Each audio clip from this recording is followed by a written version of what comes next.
Okay, we're all set. Thank you. Perfect. So I'm Dr. Fedrick, and this is Mike, and we are going to be talking about parenting styles today. We're going to be talking about not only the different types of parenting styles, but how they develop, where they come from. So what influences the way that we parent.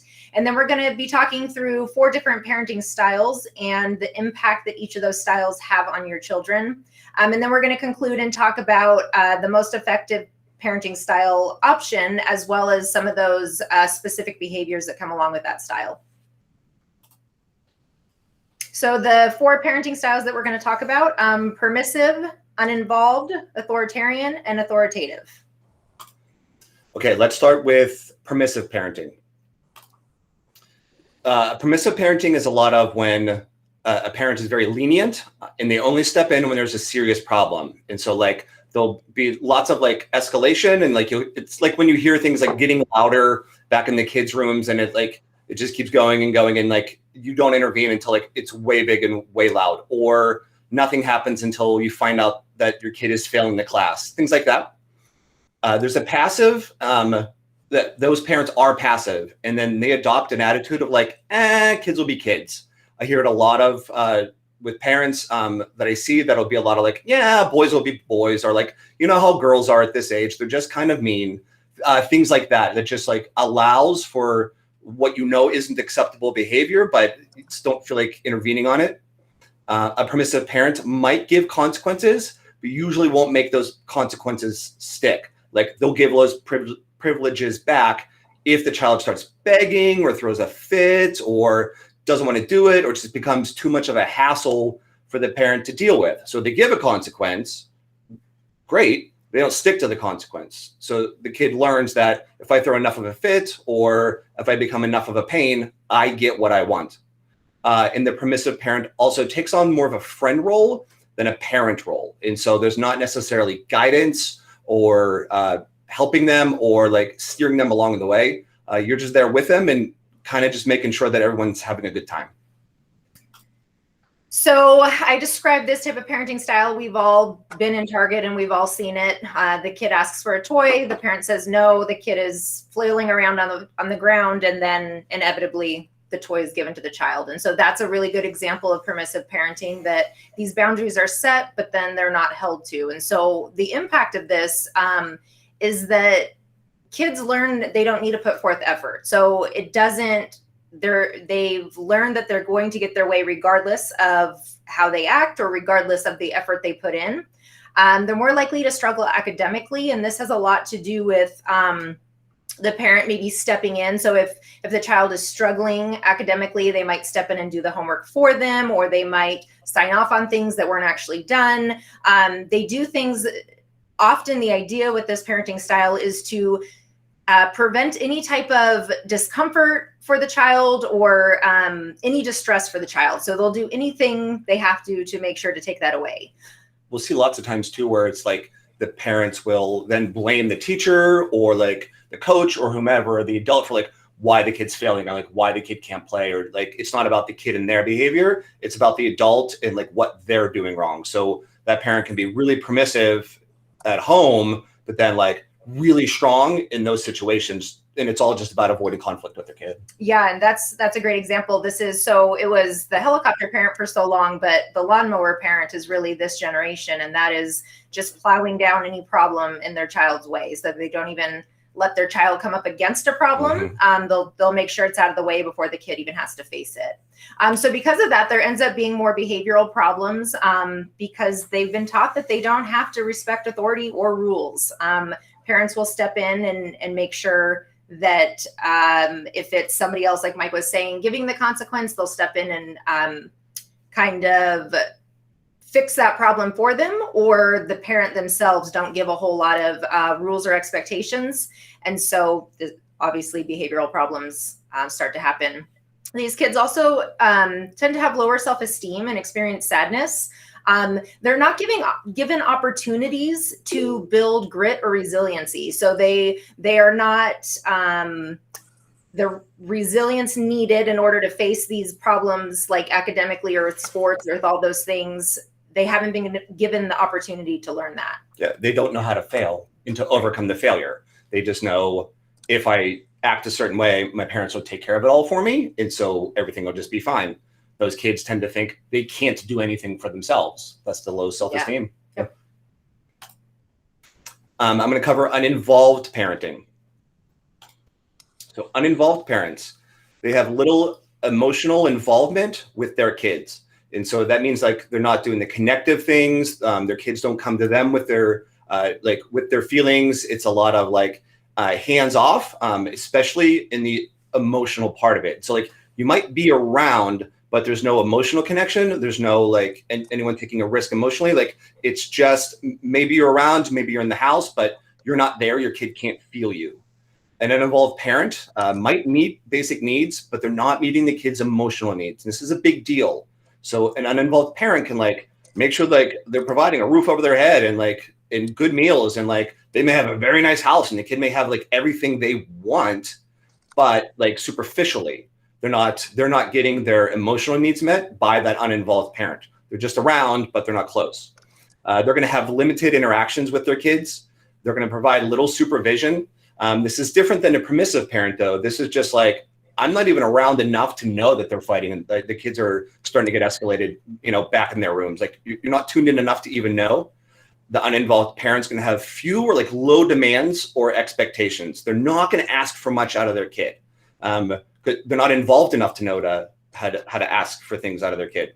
And they don't enforce the rules. And so there may be rules in the home, but they're not the ones to enforce it. They're not going to be the one to give a consequence. They may not even know what the consequence is, or like the kid is even getting a consequence. They're going to be pretty hands off and just not involved in a lot of different ways, especially emotionally.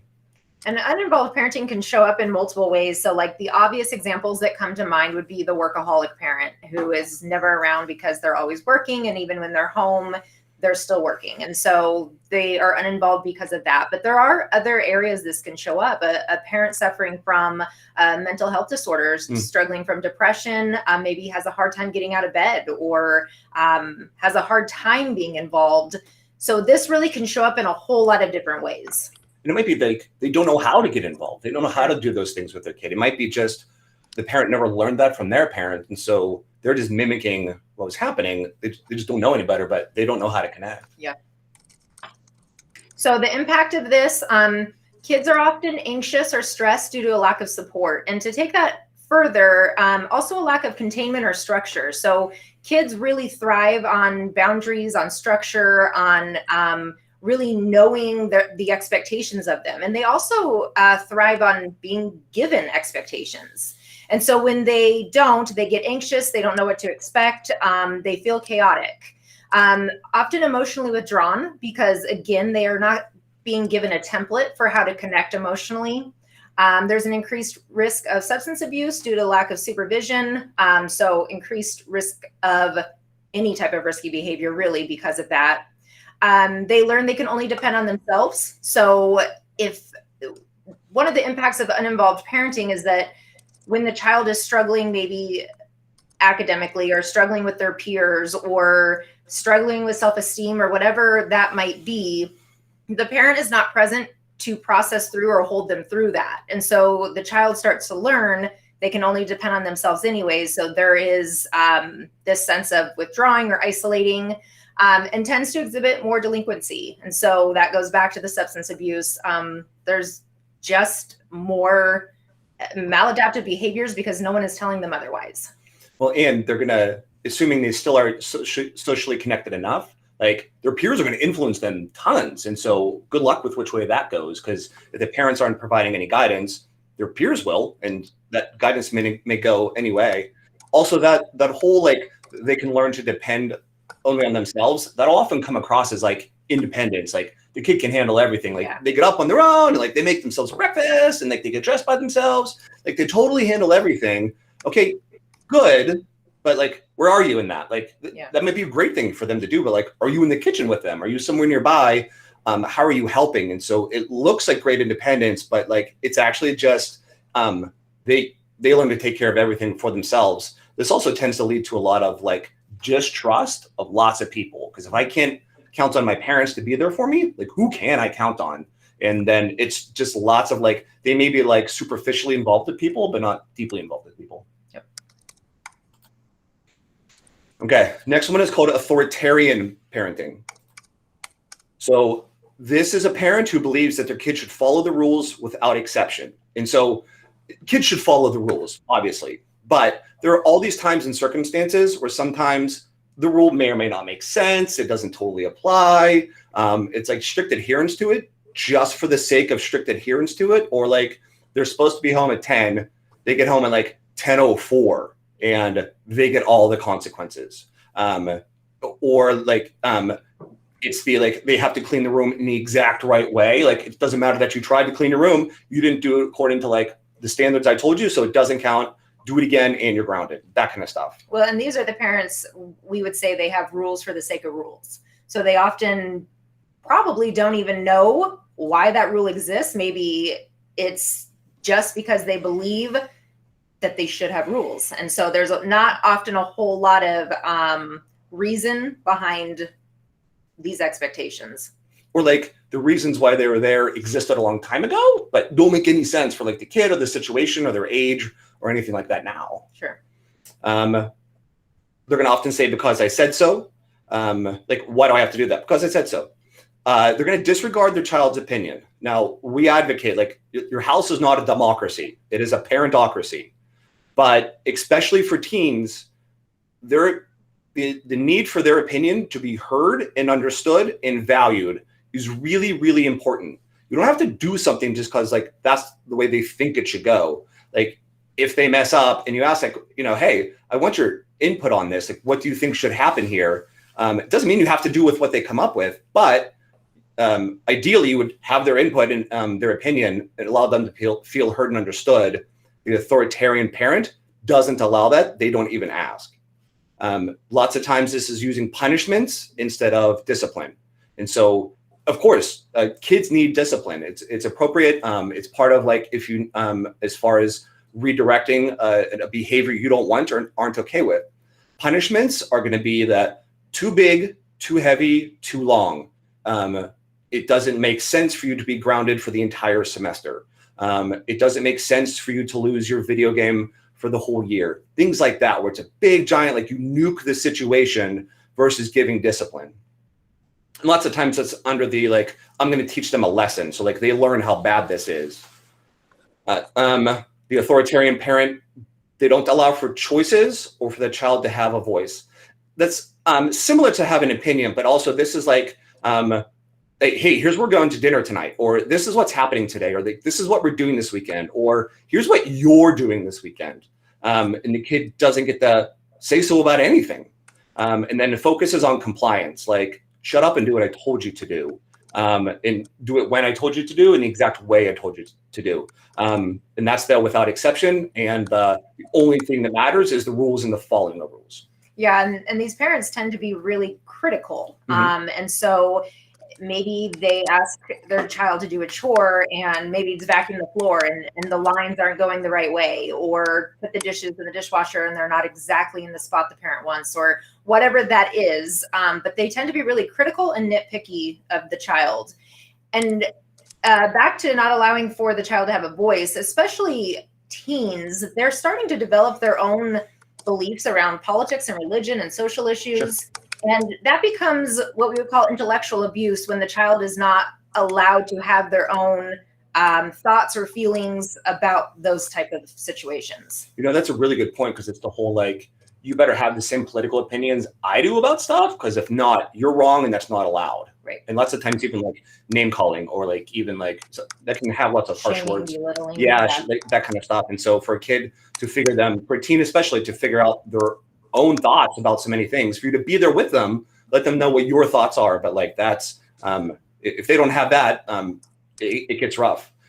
Also, lots of times we'll see like resentment with the kid, because when there's so many rules of the house that there's no way for you as the parent to also follow all of them. And so like, you don't do it, but you expect me to do it? No, you're a hypocrite. Absolutely not. That's not okay. You don't ever have to do it. Why should I? So that leads into the impact of this parenting style, often self-esteem problems because their opinions are not valued. So that's exactly what we were just talking about. When a child is told that they're wrong repeatedly, when they have any opinion of their own, this leads to the belief not only that my opinions are wrong, but that I am wrong. And so that impacts the self-esteem. And then to Mike's point of what he was saying, they're often hostile or aggressive. There's a lot of anger and feeling that powerless, feeling that they have no ability to make their own choices. And that leads to this suffocating feeling, which often comes out as hostility or aggression. They often don't try to problem solve. And this one is interesting because kind of similar to like with the uninvolved or the permissive, like they're not given the opportunity to do it. So with decision making, like the authoritarian parent is making every single decision, from what the child is eating to the clothes they're allowed to wear, to the friends they're allowed to hang out with, to just anything like that. And so the child is taught that since my parent is making all the decisions, that must mean I'm not capable of making them, and which leads to the difficulty in doing so. They only focus on resentment towards the parents. Mike just explained that. And then they become really good liars because that is how they learn to protect themselves.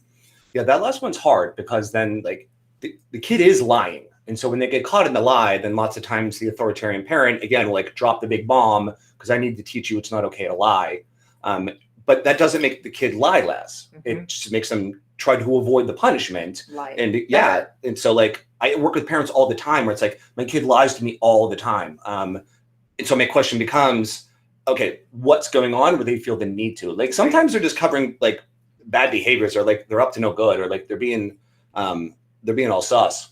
But if it's like they're just like saying, no, I totally cleaned my room, you might want to check in on like, are the standards too high? Like as the parent, I always encourage them, like, what's going on where they feel the need to like, they know they're going to get caught. You're going to go look in the room because you inspect it all the time. Why would they lie about that? Lots of times this is the undercurrent. So like if there's lots of lying going on, that's a good indicator to me, like someone's being authoritarian. Yeah, and it's interesting because the authoritarian parent is really their main focus is control. They're trying to control the environment. And in their defense, often they feel like they're doing what's best for the child. They feel like they're protecting the child. They're just helping them to grow up to be good citizens. I mean, we've heard it all of why they feel this parenting style is effective. But in actuality, it leads to power struggles. And so that is where the liar portion comes in, is the expectation is too high. And so the child feels they need to lie. And so then the expectation is higher, and then the problem is higher, and on it goes. Yep. Now we're going to cover the fourth style. This is the authoritative parenting. This is sort of like the sweet spot of the way to like do sort of like take all the aspects of all the different ones, and like this is the best way to like execute. So an authoritative parent, firm but fair is the easiest but best way to describe this. And so again, we're not saying you should never consequence your child. Discipline is lots of times very necessary. Structure is absolutely necessary, but fair sometimes to be able to be flexible or to make different decisions or to do something differently because it makes the most sense at that time.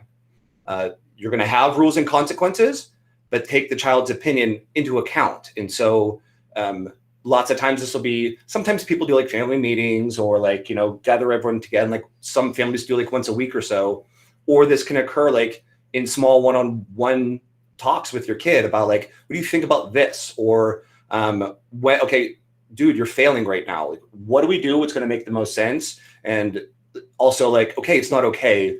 What do you think as far as like, what's some discipline that's going to make sense here? And again, you don't have to do what they say just because they say it. But again, you're going to take their opinion into account.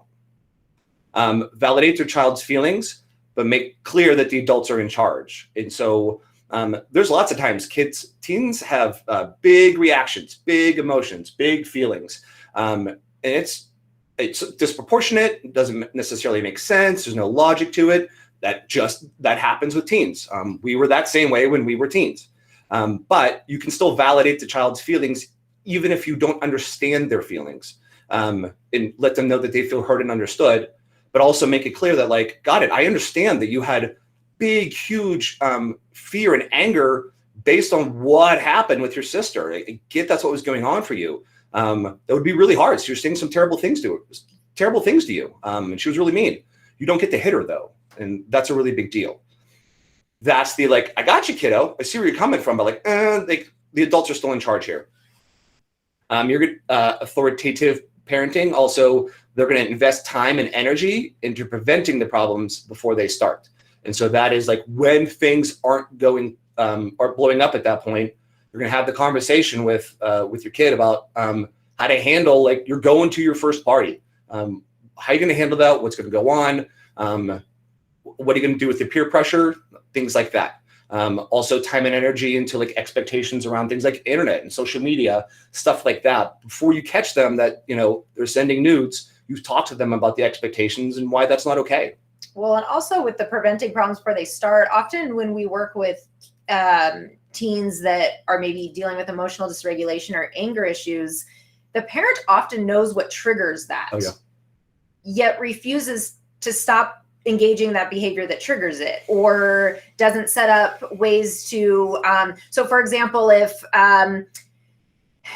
going in and telling your kid it's time for bed without giving them a warning, and when you tell them it's time for bed, they get angry and explosive and start fighting with you why their friends get to stay on longer and they don't get to. And so that's going to happen every time. And so being preventative is going in and giving a 15-minute warning or a 30-minute warning and then another and then another. But an authoritative parent is able to be aware of what their child's triggers are, and don't just trigger the child just because they're the parent, but rather put things into place to prevent that. Yes. So like getting off of video games is a great example of this, because like this comes up so much and so much contention in so many households where when your teen is getting off of the video games, if you just tell them you got to get off right now in the middle of whatever game they're doing while gaming with their friends, and like potentially at some high level where they can't save it, they can't just quit right now, or like it's honestly like a big deal to them in that moment. That when you tell them or to get off, or you just plain like turn it off, or you shut off the Wi-Fi, like, and boom, it just happens like that. How they're going to react. The authoritative parent is first off going to approach them while not playing video games beforehand, like, hey, what can we do about this? Talk to me about what makes you so mad whenever you just have to get off. Got it? Okay, what can we do? Awesome. And then it's a lot of times, just like you said, like, all right, kiddo, I know you're probably losing track of time. You got 15 minutes. Like, don't start anything new. Save if you need to, stuff like that. And then when it's time, if they say like 30 more seconds, maybe that makes sense in that moment, maybe not. You get to decide that, but like you've invested that time and energy to prevent it. And that firm but fair is, okay, just 30 more seconds. Okay, 30 more seconds. But when you go back at the 30 seconds, and this is coming from a mom with a 30-seconder kid, at that second 30 seconds, that like, nope, you had your first 30 seconds. So we're being fair by giving that first, but then the firm part is this doesn't become a game of the child just gets longer and longer and longer. Yeah, absolutely. And it's okay to say though, like, that's not what we agreed to, bud. Like, that's not okay. It has to get turned off right now. You can turn it off, or I will. How do you want to handle it right now? Yep. Use positive discipline strategies to reinforce good behaviors. And so that is catch your kid doing something right. And it doesn't have to be like they get something every time. They don't, it's not, you get $5 every time, you do your chores or something like that. It might just be telling them they did a great job. And like, I'm so proud of you. Or like, thank you for getting all that stuff done. Or like, I know that was really hard for you. Thank you for pulling that off. I love you. Like those moments to like, I saw you're doing it right. Thank you so much. You're amazing to me. Those reinforce those behaviors again to happen more and more. Some kids do need some like positive reward systems in place where like eventually they can like earn something that may or may not make sense. The most effective part of that though is the praise and interactions with their parents. Yeah. And then give lots of praise. I say you can never praise your kids too much for too little things. No matter how small, if you decide to praise them for it, it is more likely to make that behavior happen. It changes the tone of how the kid feels about the day, how you feel about the day, how you're looking at your kid, how they're looking at you. And so when a kid does something well, and maybe it was hard, like I say all the time, shoot off fireworks and have a parade through town square, like make a big deal out of it. sometimes big enough that you're going to embarrass them. They're teenagers, embarrass them. It's really fun. But like all that praise, all that noticing, still about being firm but fair. So the impact of this style, these teens are more likely to become responsible adults. And this is because they have been given a voice, but they've also been given expectations. They've learned how to face hard times, but they were supported through it. They feel comfortable expressing their opinions. And so a household where everyone is allowed to have a difference in political views, a difference in social views, a difference in what their favorite TV show is, whatever that is, a household that values the differences in opinions really sends open-minded individuals out into the world. They're often better decision makers because, again, they've been given an opportunity to solve their problems while being supported, but they haven't been told that all of their opinions are wrong. They're empathic. So when raised by an authoritative parent, a lot of that has validating that goes on. A lot of that is emotional connection. And so there's a lot of sit down conversations about their day or about what they're experiencing. By engaging your teen in those behaviors, your teen is able to then bring that out into the world as well. And so they're able to then do that with their friends or with their kids in the future, with their future partner. They often have higher self-esteem because they have been respected. And furthermore, then they have respect for authority because they haven't been taught that authority is mean and scary and threatening. They've been taught that authority can be supportive and kind and still have expectations. Absolutely. So it's like the parent is involved, but not like hovering over them, or they're there and emotionally present with them. Like those sort of things lead to that higher self-esteem. Also, the kid learns how to fail and do like how to do it wrong, but then try again. And the parent potentially assisting them in the try again, or got it, lessons learned there, but it's all right. I still love you. This failure doesn't define you. Here's how we pick it up and keep moving forward. Those really help define a kid. Yeah, and another thing we didn't really talk about on the traits, but natural consequences are something that is really huge for this parenting style. And so that is, when your child maybe does something at school and gets in trouble, so they get lunch detention or something, I'm a strong believer that they don't then have to come home and then they're grounded for a month because of their lunch detention, that lunch detention was their consequence. And so no, you're not going to call and get your kid out of the lunch detention because they did what they did and they deserve that. So they are, they have that consequence there, but that doesn't mean we need to pile on. So we don't take it away, but we don't add to. Absolutely. And again, that firm but fair, it also depends a lot on the situations. And so it's if it's something that as a family, potentially like you feel like what happened, like such a big deal, you're going to address it when they get home. Sure. Like you're going to talk to it, but not necessarily pile another consequence on top of it. The school doesn't ground your kid when they punch your sister. That's you don't necessarily have to enforce the school rules too. Okay, we're gonna go over how parenting styles develop. Okay, so we learn how to parent from the template we were given in childhood. And so we're gonna tend to parent very similarly to how we were brought up, or we're going to refuse to parent like our parents did, and we just go in the opposite end of the spectrum. So like if I grew up with like a really authoritarian parent that was like hovering a lot, high expectations, I was in trouble all the time, I make a really permissive because like I know how that feels, and I will, by God, my kid will not feel that way. I am not going to do it. Or if you grew up with like a really uninvolved parent, like they weren't there, no emotional needs, we'll see like the pendulum swing to like authoritarian, where they're like, I'm on this. I'm going to make sure that your grades are good because my parents weren't there for me. Yeah. Or even that like overly turning into that lawnmower parent, right? Yeah. Of overly involved. And so I think it's worth noting in this. So like you're growing up similarly, you're parenting similarly to how you were brought up, or going the exact opposite. Your intention is to parent well. Like you're trying your best based on your frame of reference in looking at that. And so like lots of times the parents who are trying to be the exact opposite of their parents are trying so hard and making such an effort to be so different. Yeah. It just swings too far, not for lack of effort, just because that's the way it went. And that's okay. We get it. We know what's going on. you're trying really, really hard. Just there's more effective ways to try. Right. We also learn our parenting styles from like role models outside of the family. That might be like coaches or neighbors or teachers or any of that, like any of the people that were also potentially involved in helping to raise you. Dr. Phil. I mean, right? That I'm not suggesting that you take advice from Dr. Phil. Oh my gosh. My point is that like watching TV shows, you get really wrapped up in all of these, like from a media standpoint. And so from those social influences, those also become influential in how you decide to parent, because maybe you heard something on a podcast or you saw something on a television show, and that's going to influence. Absolutely. So I'm going to listen to Dr. Phil from now on. No. Oh my gosh. Okay, go on.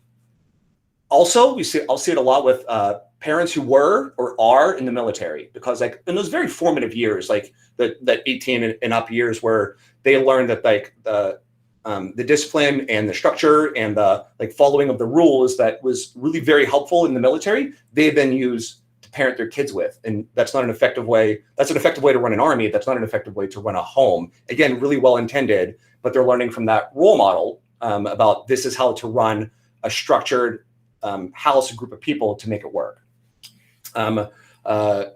We are also given advice from like friends and family. So like we'll hear from other people about like what they're doing, what they think is a good option, asking, and like you said, like lots of different forms of media. And then we seek information and guidance from professionals and resources. And so like, and not necessarily just like therapists or like things like that. It might be like, it might be the teachers, it might be the principal, it might be other people like that are in that a position of authority about these kind of things that then like you'll take in and utilize, like Dr. Phil. But I think that's going back to Dr. Phil for a minute, because I'm such a fan. I think that's important to note, though, that because often parents, as we were saying, they working so hard to do the best that they can. And so just seek out this information. And sometimes it's not coming from the best sources, the most reputable sources. And so, again, the parent is doing the best that they can, but they're being maybe influenced in a way that is not effective for their child. Yeah, absolutely. And again, you're trying really, really hard. You're seeking outside resources, just not always necessarily the best options. I mean, I guess it depends on whose opinion. All right. So what is your parenting style? You still have the clicker. All right. So we're going to be exploring your current parenting style. So what we're going to do is we're going to go through a list of statements for each parenting style and kind of see if it's true for you or not. So the following statements for each parenting style will assist you in exploring and identifying the style you lean towards. We encourage you to be honest with yourself when reflecting on the accuracy of these statements in your current parenting style. So yes, the way that Mike and I have described a lot of these parenting styles, we have clearly skewed your opinion one way or the other. But still, for this exercise, really be honest with yourself of how you have been parenting. Consider it from even your teen's perspective. So maybe you think that when you're being authoritarian, again, you're only doing it for their safety and because you want what's best for them. But really, we encourage you when we go through these statements to think about it from your teen's perspective. What is that like for them? Whatever your style is, there's not shame in where you are. You're doing your best. And keep in mind that parenting styles are not fixed. You can change with intentional effort. And we're going to talk a little bit more about that later on. And so like whatever style like you are most, again, there's things you're going to want to keep from your current parenting style. You're doing lots of things right. Sure. And to keep those in place, not there's not something, this is anything like if you're not doing the authoritative style, you are therefore a bad parent. That's not true. And we all have stuff we need to work on as parents. Like there's always improvements. There's always things that you need to get better. This is the like, all right, where am I right now? What can I do? Yeah, what can I do? Also, we encourage you that if both parents aren't watching this, to when this is sent out, like sit down with the other parent if possible and like go through and find out each other's parenting style. Lots of times when I do similar activities with parents in session, as they're doing this, one parent will be like, you don't do that. That's not true at all. Like, what are you talking about? Or like, no, that's you. You've got to admit to that, like that kind of thing. And also like the self-assessment is honestly really very hard, but just be as honest as you can. Good pep talk. Thanks. Permissive parenting. So we're gonna go through these 5 statements. I find it difficult to discipline my child. I have a difficult time setting boundaries with my child. I give in to my child when he or she causes a commotion about something. I spoil my child by giving in to most or all requests. I ignore my child's bad behavior. So you're just looking at yourself about like, how many of those things do I tend to do? Do I tend to, do those descriptions like really fit me, or like, no, not really, or like kind of some? You're just assessing like where you are in accordance with these 5. Yeah, and do it in terms of like imagining a spectrum of it. So maybe no, you don't always ignore your child's bad behavior, but maybe 4 out of 5 you do. So really think about these statements on a spectrum, and if it's over the 3, then maybe it's something to work on. So the uninvolved parenting, I spend very limited time with my child each day. I am often unaware of my child's schedule or daily routine.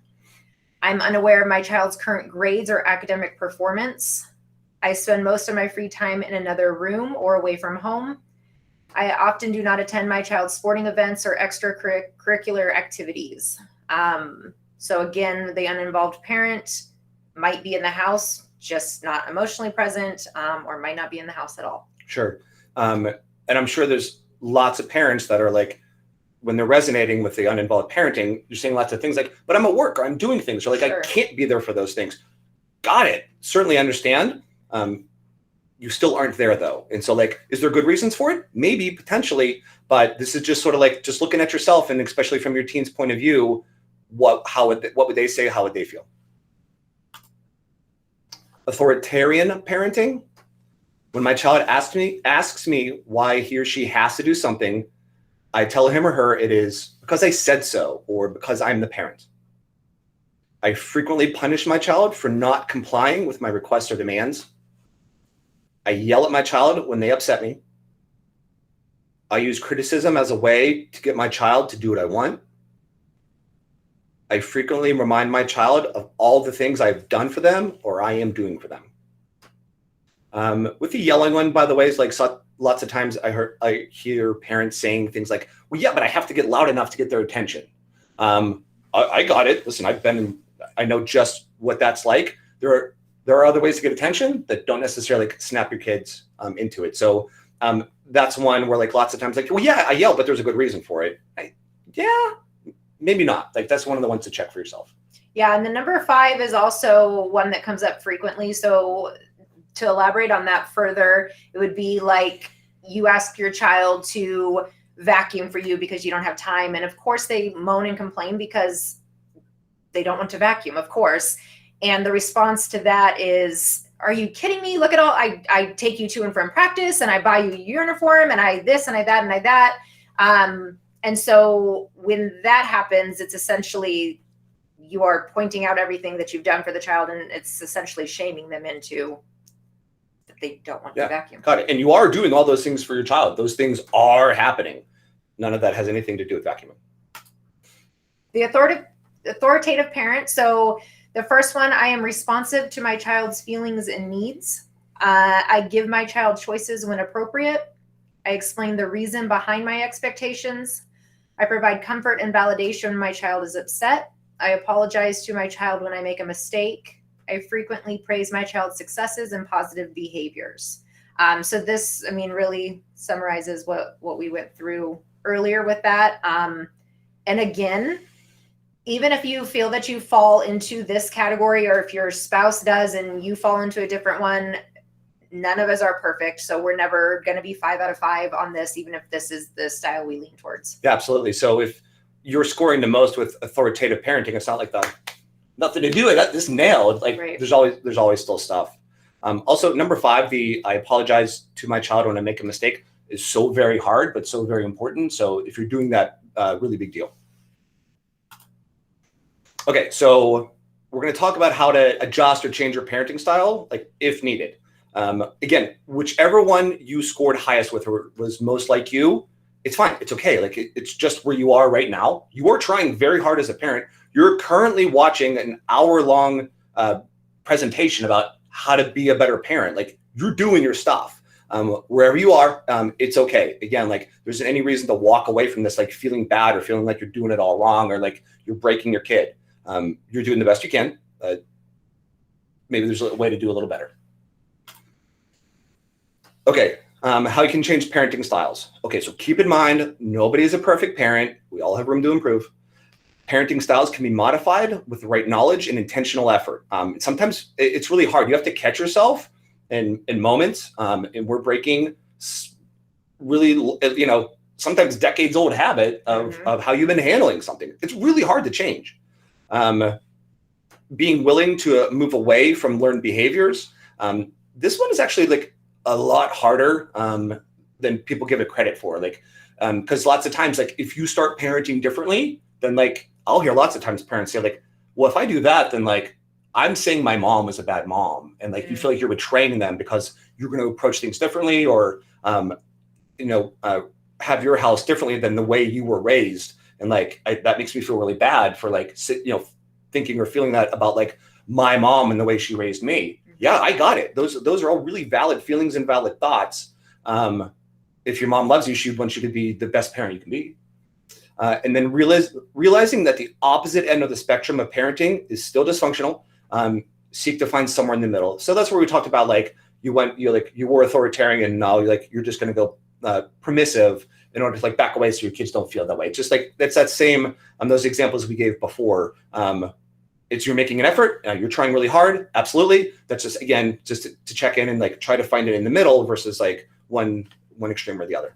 Yeah, because a lot of times when we've been raised by somebody who we don't respect their parenting style, or it's had lasting impacts on you, how they parented you, it becomes really easy to want to swing to the opposite end. But when we keep in mind that an outlier is still an outlier, so these ends of the spectrum, they're dysfunctional, just different. And so the idea is that we're moving it towards the middle. Not everything that your parent did was wrong, even if you don't agree with how they parented. And not everything that you're doing is right just because you're the opposite. So where do we find the gray area? So also obtaining professional help. Well, that should say help, but and seeking out resources. So if you need the help of counselors, if you need the school social workers, like whatever that looks like, if you have an issue and you've tried all different approaches and it's still not getting better, seek the help that you need. Practice is huge. So like Mike was saying earlier, we get stuck. Our learned behaviors are so ingrained in us. And so part of this is what I teach parents is taking the pause. So when you go to react, you're going to be reacting what is automatic for you. So if you take a pause before you react to your teen at all, you can give your brain a second to catch up and really decide, is that the way that you really want to react, if that's what's best for your child, or if that is just habits coming out. Know that mistakes will happen and that is okay. It's most important that you're trying and that your child sees that. And to Mike's earlier point, that the fact that you're here tonight is huge. It means that you're trying. It means that you care. Now let's be intentional in implementing. Also, like with the practice, and knowing that you're going to make mistakes, when your kid sees you making an effort to parent differently, but then messing it up because you just got caught in old habits or whatever, go back and apologize for it. Say that's the thing that I'm working on. Here's what I'll do differently next time, that kind of stuff. You're then modeling for them that failure is okay, that you try really hard. Now we're all trying our best. They're going to pick up from you what it's like to struggle, what it's like to fail, but that change is possible. It is amazing modeling, just making an effort. Know that you're going to screw it up. That's okay, though. That's actually making you, when you can acknowledge the mess ups and own up to them, that makes you a better parent. It's not about making the mistakes. It's about how you handle it afterwards. Okay, what if the two different parents have two different styles? Okay, so this happens all the time. And in fact, is more common than not, where like you're going to have the authoritarian parent, like for example, and so then like the other parent overly compensates to help because of the way the one parent is. And so like, because, the mom is like harsh and critical and like lots of rules, I'm going to be fun dad. And I'm going to make it so like, we're not going to have as many rules. So like, mom's not home. We don't have to do that right now. Things like that. We hear the parents call this is the good cop, bad cop. Yep. She always makes me be the bad cop, or he always, that is often the terms we hear when this comes up. Yeah. And so we get it. And like, there's good reasons for that to happen. Just makes it hard. And then, okay. So we want to talk about respect that both of you are trying your best. Big deal. No one is trying to mess up their kid. At least nobody that's on this thing right now. That everyone's doing what they think is best for their kids with their best intentions, that they think is going to help raise a healthy adult. That is what you both are doing. It's not your job to change the other parent. So each of us have to recognize, like, I can't change their mom. That's not my job. I can't make it happen. There isn't any way to pull that off. And so I don't need to take responsibility for their parenting style. They're in charge of that. It's their job to make changes. What you do though is, so each parent identify their style. You can use like the slides that we presented before. And then each parent acknowledge what you do well. So like, as I identify with, let's say, the uninvolved parent, and it's like, okay, God, I'm not around enough. I'm not emotionally connecting. I'm not there. They probably can't feel me. Here's what I know I do well though, about this. When I am there, I try really hard. My intention is to like, provide really well for the kids, things like that. And then also take a moment to acknowledge what the other parent does well too. Like it's whatever the style is, it's okay. They're doing things right there too. And it's not all bad, or it's not, their intention is really very good. And to just like notice that and like notice what they do well as parents. Each parent also acknowledge where they can improve. So I'm going like, after I go through those and I'm like, all right, here's what I can improve. I have to start showing up for like sports. I have to start being there for recitals, stuff like that, which means like, it's going to make my boss a little bit mad, but like, I'm going to have to take time away from work. I'm going to have to figure that out. Or whenever I'm there, I'm going to put my phone down or put my iPad away. So like I'm there and I'm attending to the kids, things like that. So you just start listing out, like, based on where I'm at, what do I need to do differently so I can get more towards a balance in the middle? The other parent, I don't then identify anything for the other parent. That's not fair. That's you owning their change. I would get defensive if the other parent started like pointing at me, like, here's the things you need to change based on what we just did. Like, heck no. And I hate this presentation. Like there's no, like that's not a thing. You have to identify yourself. And then encourage each other and notice successes. So listen, parenting is really, really hard. Parenting a teen is really, really, really hard. And so as I now know what the other parent is working on, I got it. It's okay. You messed up. Not a big deal. We know how to handle this. And whatever you notice their successes, like, hey, you handled that exactly how you said you wanted to, or like you're around a lot more often, or you were totally flexible in that situation. It's a big deal. It's exactly what you're working on. It's the same thing. Like when a boss notices that you're doing a good job and tells you, that feels really good. From when the other parent notices that you're doing something well and tells you, that feels good. It makes you more likely to do it. It's not like dismissive or like coddling or anything like that. It's like, it's good encouragement because it's hard. All right, so some effective authoritative parenting skills. So we're going to talk through some ideas of ways that you can lean more towards the authoritative, or if you already are, these can be ways to strengthen your relationship with your teen. And so the first one is spending daily intentional one-on-one time with your teen. And I can hear you all saying, like, who has time for that? And do you know what our schedule looks like? And we're so busy and blah, blah, blah. Yes, we've heard it all. Intentional one-on-one time could literally just be 5 minutes before bed. It could be 5 minutes before school, sitting on their bed when they're doing homework and just asking about their day.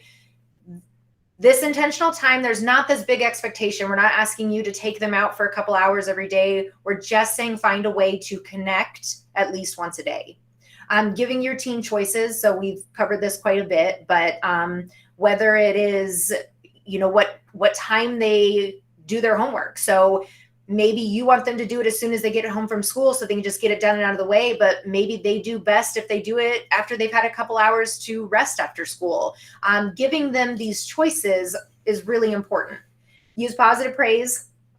We went over this as well. So I call it positive labeled praise to be more specific. And what that is instead of just good job or thank you or nice work, you're really labeling the behavior that you're proud of. So great job on that test, or even better than that, great job how hard you work to study for that test. And so you're really pointing out the behavior of what you're proud of. Using timeouts when conflict starts to escalate. So this is not putting your teen on a timeout. This is that you are, you've had a conversation and you know that if conflict starts to get higher and higher, you already have a plan in place that we're going to take a few minutes apart so that we can both de-escalate and then come back and talk about it rationally.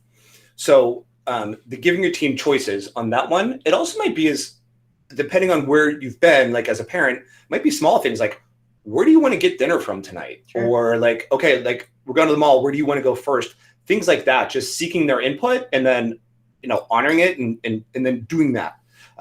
Also, as far as like the timeouts, you have to set all that up as it's going to happen before it's a time of conflict. And so to sit down with your teen and say, all right, here's this thing I need to work on. I know that when tensions get high, that I'm going to escalate it and I know it's going to get big and I don't want to do that anymore.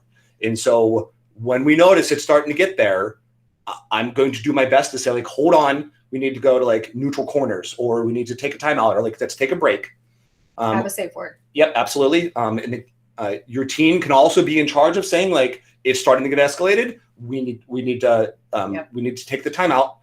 If they say that, then it means it's time for a timeout. You may not agree that it's getting escalated. If your teen is saying that, go do it anyway. Also get the agreement like that you're going to take some time apart. That's good, just to cool down, but then you're going to come back together to repair whatever it is that happened whenever you're not escalated anymore. And in the beginning, it might mean like you have to take multiple timeouts because as the subject comes up, everybody can get escalated again. Yeah, for sure. You may have to take 4 or 5 to get through one of those. That's okay. It will eventually be way, way less. Or you're going to learn that you guys can get through things without yelling. And it's really very hard. Set that up in a non-conflictual moment and then do your absolute best in those moments. You're going to screw it up. Own it afterwards. Apologize to the kid. Let them know they're going to try harder next time. It's really important for multiple reasons that it's established ahead of time, but one of them being that we don't want to send the message to your teen that their emotions are just too much and they're so easy to abandon or leave them alone in the midst of that chaos. And so having the timeout set up beforehand, you're teaching them that we're doing this to respect each other's boundaries, to respect each other's emotional safety, maybe even sometimes physical safety. And so this is put in place as a way for us to preserve our relationship, not as a way for me to say, you are just way too much, you are way over dramatic, and I'm out of here. That is not the purpose of a timeout. And also, even if you think like what your teen is saying or why it's escalated or how they're handling it makes no sense or is too big or like no idea why they're doing what they're doing right now, you still take the time out. It doesn't matter. You don't have to agree with anything that's going on. You're just agreeing not to yell at each other. Some more effective authoritative parenting skills. Apologize to your child when a mistake is made. I know this is hard. I've gotten lots of pushback from parents about then they're going to think I'm weak, or they're going to think that they can walk all over me, or that it's going to knock me off of like my status as parent versus kid. I get it. I understand all those things. I can relate to that feeling. It's really hard to apologize when you've messed up. If you want your kid to be able to apologize for when they mess up, there's only the one way to teach them. You have to apologize when you mess up, and apologize in the way that you want to be apologized to. And so some parents lots of times want a look in the eye or to say exactly the words, I'm sorry, things like that. Then you're going to model that behavior and do it yourself. And do it as often as you need to. As many times as you mess it up, you'll mess it up less. Validate, investigate, regulate. So we have on our Evolve Counseling and Behavioral Health YouTube page, we have a pretty in-depth breakdown of this exact skill. So I'll give you sort of the brief version of it so you can start using it right away, but then also check that out on our YouTube page. The validate is whatever emotion that is going on for your teen, you're going to validate that it's happening and that it's there, and it's okay to feel that way. And it's a big deal. And so again, you don't have to agree with it. It may not make sense. They are feeling it. And so like, I get it. You're so upset by what someone posted on you, or like, you're so mad that someone didn't tag you in that picture. Totally get it. I see that would be really hurt. I got it. The investigate part is if you don't know what's causing them the trouble, or sometimes they don't know either. They just know they feel that way. To ask a few questions about like, when did it start, or like what brought it up, or you're not trying to like drill down and find out exactly, or like, 20 questions about like, that's going to put them defensive. It's just like, what caused this like right now, or like what's going on, or like, it's okay to tell me even if like it's embarrassing, like you can trust me in this one. You're not going to get in trouble, things like that. You're just helping you, and then especially your teen, figure out what caused the emotion. It's really important. And avoiding why questions during that, because why really puts the child on the defense, and it's as though you are dismissing or maybe even demeaning their emotions. And so like, why are you feeling that way sends the message that they shouldn't be feeling that way. Yeah. And it's especially when it feels like, I don't know why you're having such a big reaction. It's like, wait, why does that even bother you? I know, I got it. Not helpful though. Yeah. So as you're doing the investigation, very key. And then the last part is the regulate. So after you've validated the emotion that it's happening and it's there and it's okay, figuring out as best anybody can where it's coming from. Now regulate. And regulate is, all right, what do you want to do to help solve what's going on for you right now? Or like, how do you want to handle this emotion or this situation? And let your team walk through that. You may not necessarily agree with how they want to handle it, or it might not make sense to you. It's okay to potentially have some input or to give some guidance, absolutely. But then their solutions kind of need to be really honored about that situation. You can give some like good parental advice, or maybe some like thoughts that they may not come up with otherwise, but allow them some freedom to figure out how to handle that situation. Also, like in that regulate part, and then if they can't come up with anything on their own, they can't figure out how to solve it, give them a few options. And so they feel some ownership about how they could handle it. Know your teen's love language. And so we all have heard about the 5 love languages. That's very common. And actually we can put the link to it, and when this gets sent out to the YouTube, and also the 5 love languages. I think you put the website on the resource. Oh yeah, it's on the last the resource page. Thanks. So it's really important to know your teen's love language. What's the way that they best appreciate and feel love from you? It's not a very long quiz. It's not very hard. You can do it right online, and it sort of like just spits out your answer. And then you know the best way to approach your teen so that they feel loved by you, but then you have to make that effort. And then date your teen at least once a month. This is the like 2 or 3 hours together where you go do an activity, just you and that kid. No other parent, no other children, nothing. It's you two doing something together. And so there's lots of like COVID restrictions on this that like people may or may not be comfortable with. Before, you may have gone to movies for this. Like you may or may not be comfortable with that now. That's okay. And really get your teen's opinion on what they want to do. This kind of needs to be like on their turf. You may not want to do what they want you to do. That's okay. Love your kid in that way, and take that time once a month. More is always great. That's the minimum, to let them know they're going to be together. The first time you do it, it may feel awkward and odd, and you don't know what to talk about, those sort of things. That's okay. We've talked a lot about like bring conversation starters, and you can plop those things down with you and just ask questions back and forth. It feels cheesy in the beginning. It is always a good activity though. You're going to learn something, and you guys are going to laugh. I guarantee it. And here are our resources. So that pretty much wraps it up for us. If you guys do have any questions though, is our contact on the next. This is our contact information. So if you have any questions for us, which we're going to do questions and answers here for a little while afterwards, but if you think of anything later or are looking for any help, you can email us at info. And then our website is on there as well, our Instagram account. And then, as Mike was saying, we do have a YouTube and podcast that Mike and I do multiple videos on, most of them on parenting. And that's Evolve Counseling and Behavioral Health, is which you can plug into that to search for those. And that's the end. Okay, great. I actually posted the YouTube channel for you guys in the chat section. So if parents are interested in getting that, it is in the chat box. I know we had one question when you guys were speaking, and it was in the beginning when you were talking about the difference. You guys were talking about discipline versus punishment. So that parent asked, what is the difference between discipline and punishment? Would you feel this one because I had that? Okay, so the discipline versus punishment. Discipline is when we go back to firm but fair. So discipline is when we are being intentional in teaching our child basically behavior modification. Okay, so a child has done something wrong and we're determining what is the consequence that is appropriate to help them learn not to engage in that behavior in the future. And so Mike was saying when he was presenting on that, taking away the video game for a month is not an effective approach to teach a child not to engage in that behavior. My stance on consequences is we always want to give the least amount, the most minimal consequence possible that can still be just as effective. So if taking away an electronic for a couple days versus a week or 2 weeks, that's still sending a message to your child. And the thing that happens is that when you take it away for a prolonged amount of time, it's truly not effective because often the child forgets about it or loses hope that they're ever going to earn it back. They lose the motivation needed, which is the point that you're trying to make by taking it away.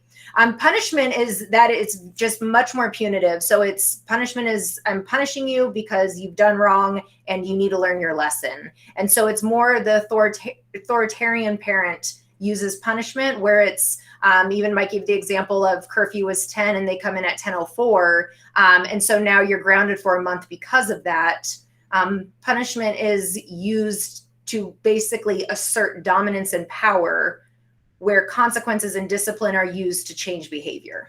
Yeah, so like the punishment approach is going to be like you're gonna feel this punishment so much that you're going to be too afraid to do this ever again. It's like you're not teaching what to do; you're just instilling fear in them so that they'll comply. A very different intention. Also, like with those big long ones, lots of times the kid will just get like super resentful. Like they won't like even totally remember or care about the punishment. They're not like that whole month where they don't have the video games thinking, oh my gosh, what a big mistake I made. I'm certainly never going to do that again. Right. Absolutely not. All they start to think is my parent is unfair. This doesn't make any sense. And I got to figure out a way around this next time. And so that's where like, I'll see kids like breaking in to try to find their absolutely. Or like if you take your kid's phone away for extended periods of time, like they'll get like a burner phone from their friend or like they'll borrow a friend's phone and like all that kind of stuff where it's because it's so big and so unnecessarily large where that they don't get the message. All they get the message is like you are like you're overly harsh and unnecessarily. They don't ever learn the lesson that way. Also, if you like do big long consequences like that, if I can't get my stuff back for like a month, why would I behave well today? Like, what's it matter? I have no incentive. And like, what, you're going to add another month to it? Like, that's the motivation piece. Yeah, absolutely. So like, why would I behave today if there's nothing I can do about getting it down the road? When you start small, if something happens, you can add from there. If you go big, you have nowhere to go. I've seen kids lose like access to friends, video games, television, like lots of privileges for like a whole school semester. And they don't actually care about it anymore by the end of it. I hope that explains. Great. Thank you, guys. So I just want to open it up. If any other parents have any questions, feel free to just hop on and start asking, or you can type it in the chat box and we can read it.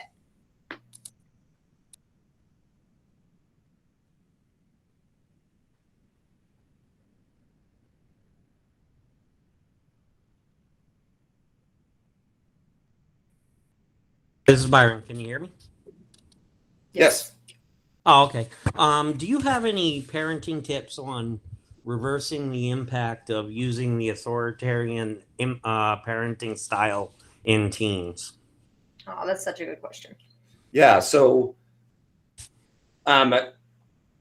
when changes start to happen, you're going to find, so like initially too, there's a funny kickback that'll happen sometimes too, like as someone isn't dealing with an authoritarian parent, or like as the authoritarian parent starts to change, it's unfamiliar to the kid. The kids just want predictability, even when it's like dangerous predictability, or like they don't like the outcome of what's going to happen. They just want to know what's going to happen next. And so they'll get potentially like really fearful or distrusting of any positive changes. Also in that beginning, we're going to see testing. We're going to see if like, and they're not going to like in their mind say something like, okay, it is time to test my father today because he said he's changing. I want to see if he's actually changing or not. I'm going to do that by acting up today.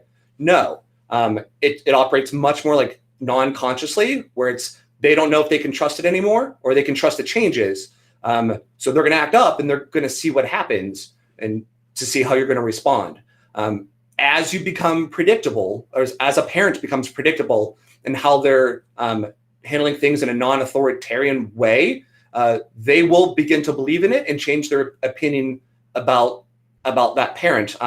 They want to be able to trust you. They want to be able to know that you're going to be there and not come across that way. And so when it starts to go that way, very quickly, we'll see a lot of that shift. That's assuming that at some point along the way, something like traumatic wasn't done or happened. If there wasn't like physical punishment or physical abuse or something like that, under the idea of authoritarian parenting, or like you're going to learn a lesson, so you're going to get the belt, things like that. As long as there's no trauma, we can see it, like we can come together. Yeah, I really love that question. Thank you for asking that, because I think that's so important. So many parents, when their kids become a teen and they think, well, I've parented this way for so long. And really, I sit with even people who have adult children, and they just reflect on what they could have done differently. And it's never too late. Even if your child is a teen or an adult, it's never too late. And what I always suggest for this is the focus has to be on strengthening the relationship. And so those tips that we gave towards the end, those are going to be really key to shifting this dynamic. Mm-hmm. And so it's going to be being intentional with spending that one-on-one time each day. It's going to be taking your child out on the date. It's really the main focus when you're trying to shift the impact of authoritarian is to send the message to your child that they matter and that they're important to you, and you're doing your best to figure this out. And that the strengthening of the relationship in that will make a world of difference. And it sounds like one of the things I can do up front, obviously, is let the teen know that change is coming, that I'm working on changing, give them the heads up. Because I think what's happening here is historically being an uninvolved parent, I found myself overcompensating by being a permissive parent, trying to take the friend route with the teen. And then all of a sudden, I realized I'm racing against the clock to repair or to get in a relationship that I really wanted from the beginning, but not having as an uninvolved parent. And I feel like racing against this clock, I'm trying to catch up for lost time and still sprinkle in the lessons that I think are important, such as accountability. How do I evangelize accountability and the need for that? And I found myself taking the authoritarian route, and just hearing all these different styles, just totally very helpful. So thanks from my wife and I. Yeah, Byron, thank you so much for like your honesty with that. Like, it's really hard to like recognize those things. And then like you're trying so hard. Like I got it. Like you're doing everything you can figure out to do to try to change that dynamic. And so it'll be okay. Also, there's no clock. That's not a real thing. You're not running out of time before like they are permanently something or another, or like that their opinion of you is totally stuck. It's okay. When the changes happen, that's cool. You're not going to run out of that time, no matter how old they are. Yeah, I just feel like with high schools, she's 16, 1 year away from finishing college, and that's it. So I feel like I have this two-year clock right now. But like you said, I know there is no relationship clock. So I have to give credit to my wife here for the 5 love languages. Totally changed my life, and this is just the cherry on top to our transformation. So thank you. Good. Check out our the YouTube videos that we were talking about. Check out that channel because we did at least 2 specifically on strengthening your relationship with your teen. So we really break down the things that we just really skimmed over and give a lot more in-depth knowledge on that. Thanks. Thank you.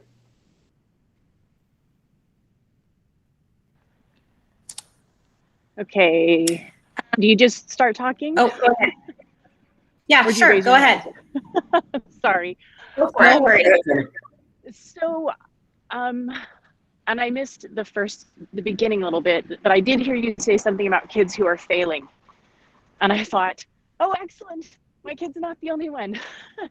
But, you know, she got behind the first 2 weeks of school when we were all virtual, and it's like straight F's and it goes up and down, but there's so little. Well, and then she had COVID after going back to school for a week and was out for another 2 weeks. And there's so little these days, like there's no social events to say, oh, you know, get your stuff done so you can go to this event.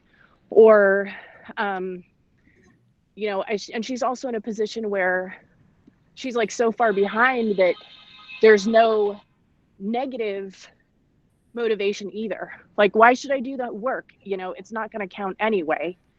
And I'm just finding very little to motivate. There is also a component of depression in there that we're working on treating, that I kind of wonder, like, do I just stop worrying about the grade thing and get that fixed first and then go back? But how do you motivate a teen who doesn't care about future grades? They'll retake, you know, nothing seems to matter, positive or negative, to make them care about getting it done. Yeah, so the first step I would say is like reach out to her teachers as far as like these past assignments and see like what the options are as far as like just hitting the reset button and like a restart, because when any of us feel like we're so far behind, the mountain is just too high to climb. I'm just going to sit down here because I know that I can't get up that. And so like lots of parents reach out to teachers and try to figure out what to do with all those. And teachers are lots of times really willing to work. Yeah, they've been, some of them have come back and said, you know, I don't usually count it, but I'll count all the past math assignments. But then I go, hey, guess what? They count. And yeah, I care more that they count than she cares that they count. And they still, yes, you know. Part of this is that you're going to need to find out what does motivate her. And so that is going to consist of these, you know, the intentional one-on-ones, the check-ins, the validate, investigate, and regulate that we were talking about. Really, and I hear what you're saying, those big external motivators are not present anymore. And that is really hard. But there are still things that will motivate her. And so finding out what that is, what excites her, what brings her joy. And if there's not something that comes to mind, then this is a great opportunity for you to connect with her and do some brainstorming with her. Throw out different ideas and try to figure that out. Okay. yeah.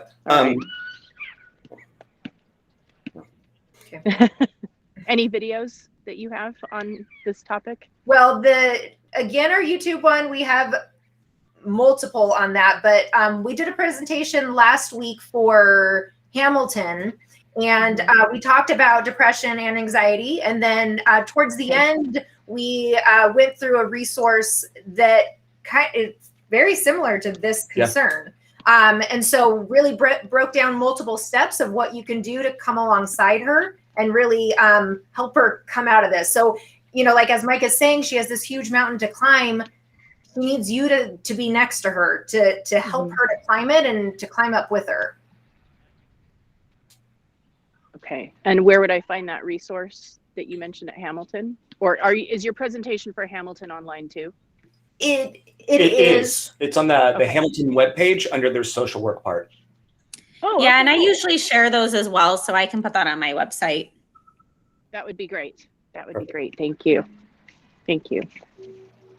It looks like we had Bryden. I hope I'm pronouncing that right. You raised your hand.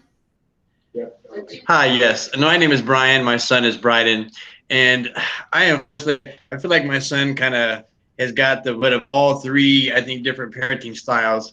I've been a little bit of the uninvolved parent where you hit the nail on the head, where I constituted me out working as being a reasonable reason for not being there, you know, and it's just, it doesn't matter. I'm still not there, you know, and as much as I still made sure that I gave him some time when I got home, I feel like me being away so much working and not, I own my own business, and so I don't have an exact 9 to 5, so I never know exactly when I'm going to be home. And so I feel like that uncertainty has caused him to almost have disbelief in me. Like when I say I'm going to be a certain time, and then it always ends up being later, like I'm thought of as being a liar, you know. And then I have on the other side, I'm a single father. My son lives with, I and my mother and my son live together. My mother has taken the role kind of the authoritarian, and so he gets that side of it from her, you know.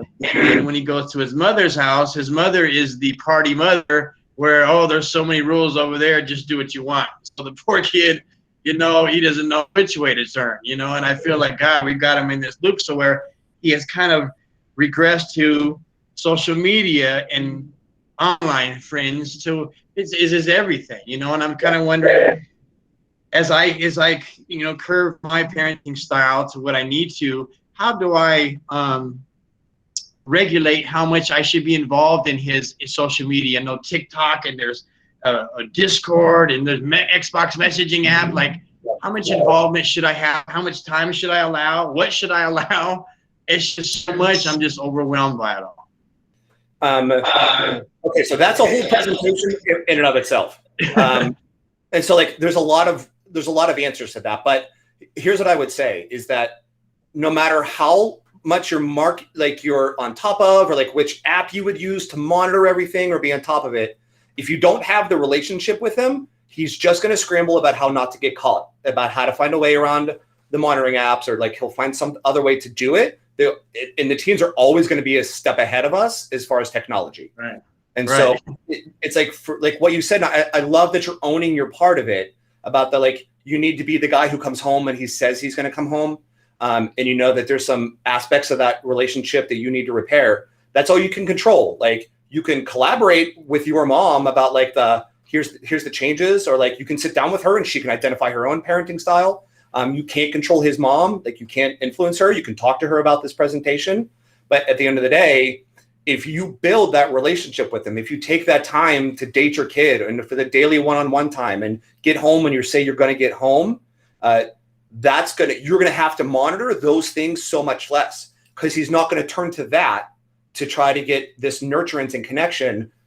It'll come naturally through you. And you can talk to him about like what he's seeing online and what's going on and what his experience is and what are the crazy things you've seen people out there for. Like people out there doing, like, get that input from him and like talk openly about sexting and pornography and things like that, and like have those awkward but important conversations.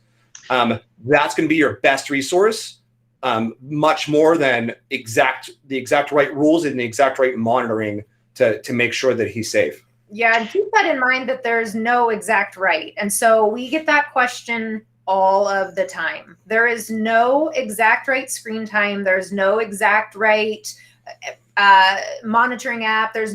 That is so subjective to you and your family. And so don't let anyone tell you otherwise. Yeah. And as I do that with him, do you think, does it become more of, he'll self-govern himself? Because I feel like when I tried to explain this to his mother, you know, about, hey, we need to really monitor if he goes over there, because he had been banned, you know, from the Xbox over here because of the whole messaging app, you know what I mean, and stuff that I found on there. Well, then when he goes over there, I tell her about it, but then come to find out he's right back on it over there. There's no discipline there. So I'm like, I'm so concerned about, like, you know, he has it here, but he's constantly wanting to go over there, because when he goes over there, he gets to do what he wants to.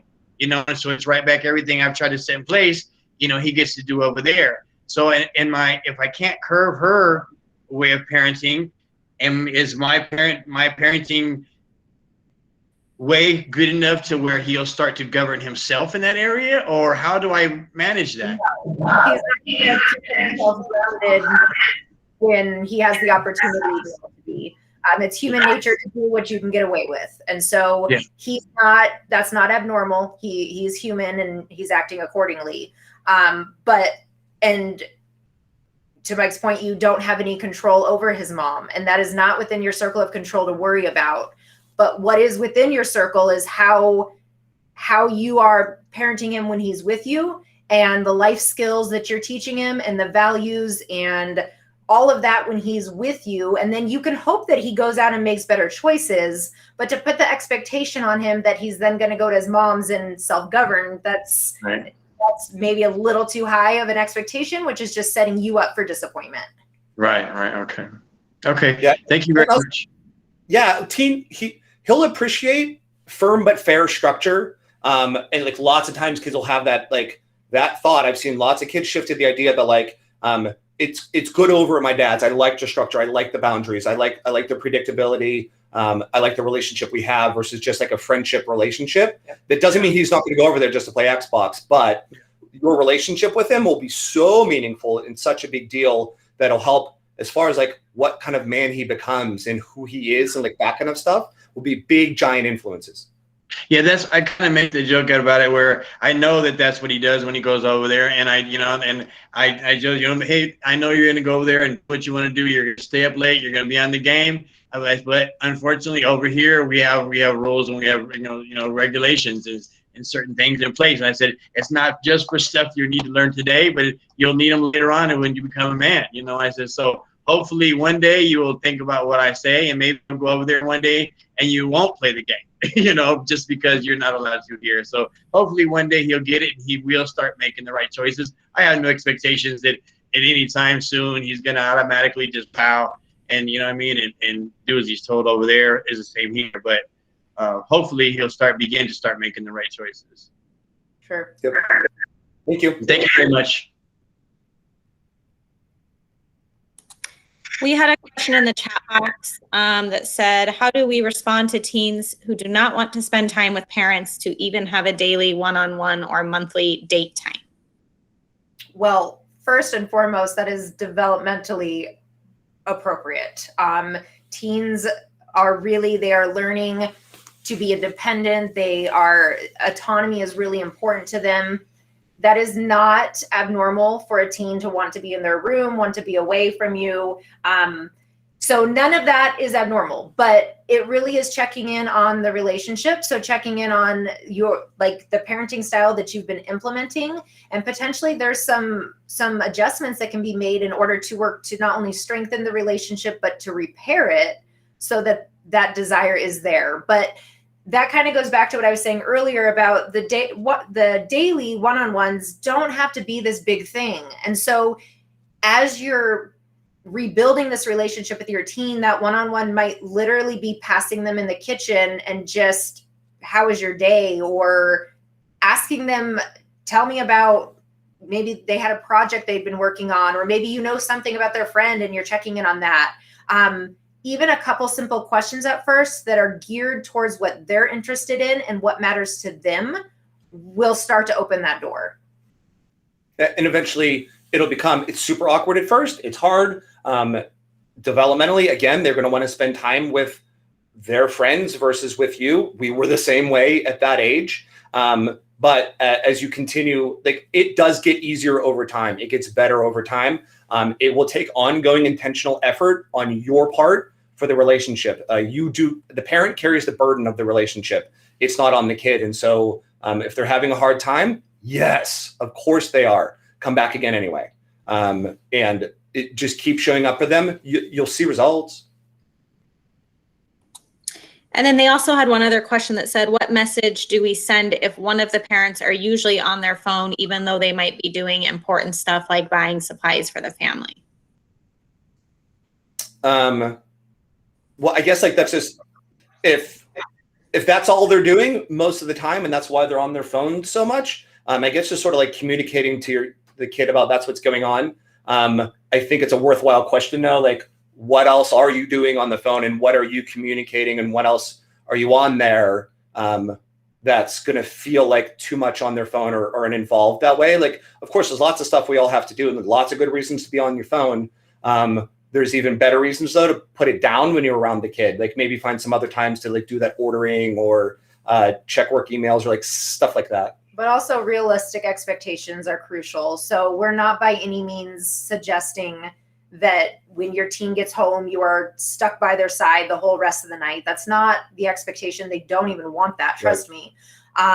But it's maybe putting down the phone for 10 minutes so you can check in. Let's start there. And if that's something that's not happening, that order can wait 10 minutes. So set down your phone, check in for 10 minutes, and then feel free to pick your phone back up. Yeah, I'm just imagining there was some like conflict somewhere along the way where like the parent said like, hey, you know, you're on your phone too much. And then the kid said back like, but you're on the phone all the time too. I'm ordering groceries. That's why I'm on the phone. Like that kind of thing, like that back and forth. It again, like it doesn't you don't have to put your phone down all the time. You just have to put your phone down to be with them intentionally during that time. So it'll head off that conflict. Anybody else have any questions?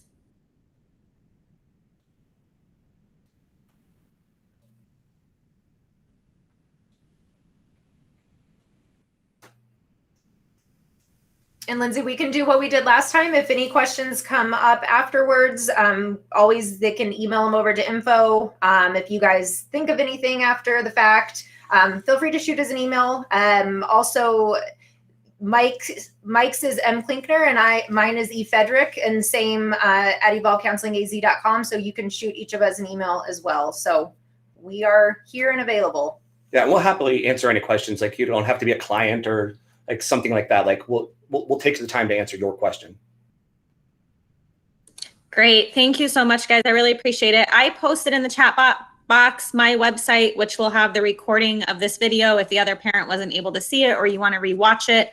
And then I will also be emailing this out with the presentation as well. So you guys can refer to this later. Thank you so much, Lindsay. Thank you. Thank you guys for coming. Appreciate it. So I'm the Perry social worker. I only have access to Perry emails, if I read that question correctly. And I have COA. So if anybody's here from COA, I will email it out to all of those parents. Otherwise, I will post it on my website. Anybody can access that. Lindsay, I'll post it on the main counseling website as well. So those of you that aren't Perry parents can just go to the CUSD counseling page and the exact same thing will be available there as well. Perfect. Thank you, Natasha. This has been very useful. Thank you very much indeed. Much appreciated. Thank you. Thank you. Thank you.